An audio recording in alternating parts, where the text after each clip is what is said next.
பொடி நடையாக அமெரிக்காவை வலம் வருவோம். கடல் மேல் சிவப்பு கம்பளம் விரித்து ஐரோப்பாவில் குடிபுகுவோம். நம் காதலை கவி பாடவே செல்லியின் வைரனின் கல்லறை தோக்கத்தை கலைத்திடுவோம்.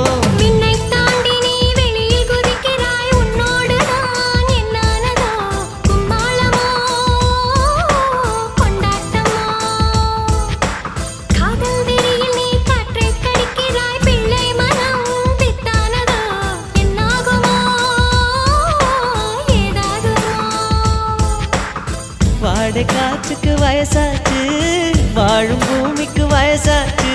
கோடி யுகம் போனால் என்ன, காதலுக்கு எப்போதும் வயசாகாது.